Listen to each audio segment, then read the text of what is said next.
రీసెంట్‌గా దావోస్‌కి ఇటు ఏపీ రాష్ట్రానికి సంబంధించి ముఖ్యమంత్రి, అదేవిధంగా ఐటీ మినిస్టర్, అదేవిధంగా ఇటు తెలంగాణ రాష్ట్రానికి సంబంధించి ముఖ్యమంత్రి మరియు ఐటీ మినిస్టర్ వెళ్ళడం జరిగింది.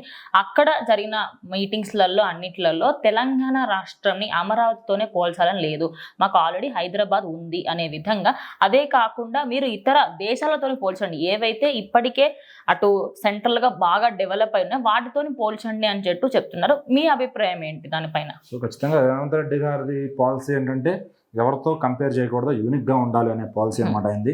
అంటే ఈరోజు ఇట్లా పోల్ చేస్తే దాన్ని అక్కడితోనే ఆగిపోవడం ఆయనకు ఇష్టం ఉండదు. అంటే రేపు అనే రోజు ఎలా ఉంటుందో తెలియదు కాబట్టి మమ్మల్ని ఇంకా బియాండ్ మీరు అనుకునే దానికన్నా ఎక్కువతో పోల్చుకోండి అని ఆయన చెప్తున్నారు అనమాట. సో ఖచ్చితంగా మీరు ఇప్పుడు మా పక్క రాష్ట్రాలతోనూ నన్ను కలపాల్సిన అవసరం లేదు, వాళ్ళకి మాకు అసలు పోలికే లేదు. ఎందుకంటే మేము ఒకదాన్నే పట్టుకుని వేలాడాల్సిన అవసరం లేదు. మీరు పెట్టుబడులు పెట్టాలంటే హైదరాబాద్కే రండి. ఇప్పుడు ఎందుకంటే అది మాకు న్యూయార్క్, అట్లాంటి జపాన్, సింగపూర్, టోక్యో లాంటి దేశాలతో మా రాష్ట్రాన్ని పోల్చుకోండి. ఎందుకంటే మా దగ్గర మేము అంత వెసులుబాటు మీకు కల్పిస్తాము ఖచ్చితంగా. సో ఇప్పుడు మేమేదో ఒకటే డెవలప్ చేయాలనే ఎజెండాతో మేము వెళ్ళము. సో మాకు వాళ్ళతో పోటీ అనేది లేదు. వాళ్ళ సిద్ధాంతాలు వాళ్ళవే, మా సిద్ధాంతాలు మావే అన్నట్టుగా చెప్పారనమాట. కానీ అక్కడ వెళ్ళిన తర్వాత ఏంటంటే ఇప్పుడు ఎంతైనా చంద్రబాబు గారు ఒక గురువు అనే మెంటాలిటీతో ఒక ఇదితో ఆయన కూర్చుని మాట్లాడతాం అంతవరకు ఓకే. కానీ at the end of the day రాష్ట్రం గురించి మాట్లాడాల్సి వచ్చినప్పుడు ఆ రిలేషన్ బాండింగ్ అంతా పక్కన పెట్టి మాట్లాడతారు ఈయన. సో ఖచ్చితంగా అంటే చంద్రబాబు గారు ఏదో నాకు మెయిల్ చేస్తున్నట్టు మాట్లాడే ఆ విధంగా మాట్లాడతారు. ఖచ్చితంగా ఈ రాష్ట్ర ముఖ్యమంత్రిగానే ఆ ఇదిగానే మాట్లాడతారు ఆయన. ఖచ్చితంగా ఆయనలో అది గొప్ప క్వాలిటీ అని చెప్పుకోవచ్చు. ఎందుకంటే ఇంకొకళ్ళు అయితే ఏంటంటే నాకు ఇప్పుడు చంద్రబాబు గారి ద్వారా నేను వచ్చాను అలా బిల్డప్ ఇచ్చుకునేదానికన్నా కూడా నన్ను పక్కన వాళ్ళతో పోల్చకండి ఫస్ట్. ఎందుకంటే ఈరోజు నేను సీఎం అయ్యా కాబట్టి నాకు ఉంటుంది అన్నట్టుగా ఆయన చెప్పడం, ఆ తీరు అంతా కూడా ఇప్పుడు తెలంగాణ ప్రజలంతా హర్షం వ్యక్తం చేస్తున్నారు ఖచ్చితంగా.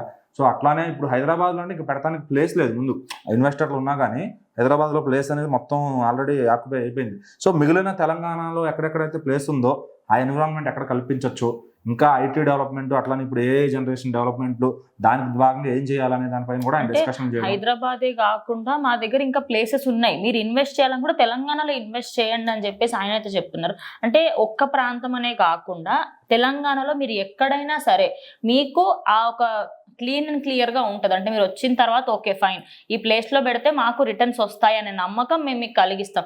ఇంకోటి తెలంగాణలో ఆయన చెప్పినట్టుగా వాళ్ళు ఇక్కడికి వస్తే ఉద్యోగాలు కూడా పెరుగుతాయి కదా. ఇక్కడికి చాలా మంది వచ్చి ఉపాధి కోసం వెతుక్కుంటూ ఉంటారు, దానివల్ల ఉపాధి కూడా పెరుగుతుంది. మళ్ళీ ఇంకో కాన్ఫిడెన్స్ ఏంటంటే హైదరాబాద్ లో ఉండే వాళ్ళకి ఏ నాయకులకైనా కూడా అంటే ఈ పార్టీ ఉన్నా వేరే పార్టీ ఎవరైనా పక్క రాష్ట్రాల నుంచి హైదరాబాద్ లో కొలువు కోసం వస్తున్నారు. సో మనం అది క్రియేట్ చేసుకోగలిగామంటే అది మన గొప్పతనం అని చెప్పి అందరూ మాట్లాడుకుంటారు అనమాట. అలాగే ఇప్పుడు రేవంత్ రెడ్డి గారు కూడా తెలంగాణ వచ్చిందే కాంగ్రెస్ పార్టీ వల్ల అనే మాటని ఎప్పుడు కూడా ఆయన అదే మాట మీద ఉంటారు ఖచ్చితంగా. సో ఇప్పుడు ఇటు కేసీఆర్ పార్టీ ఏంటంటే మేము తెచ్చాం, మేము ఉద్యమం చేసాం, మేము కొట్లాడామంటారు. కానీ సో అక్కడ శాంక్షన్ చేసింది కాంగ్రెస్ ప్రభుత్వమే కాబట్టి రేవంత్ రెడ్డి గారు అదే మాట మీద ఉంటారు అనమాట. మా ప్రభుత్వమే ఇక్కడ తెలంగాణ ఇచ్చింది, సో అందుకని మేము ఈరోజు ఉన్నాము, ఈరోజు అధికారంలో అంటే ప్రజలు అది గుర్తుపెట్టుకుని మమ్మల్ని గెలిపించారు.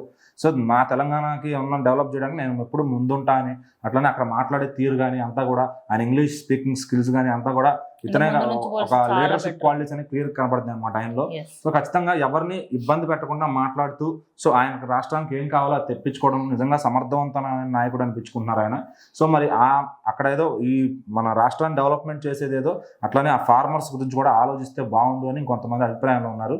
సో డెవలప్మెంట్ జరుగుతుంది, దాంతోపాటు ఇది కూడా ఆలోచిస్తే బాగుంటుంది అని కొంతమంది అంటున్నారు.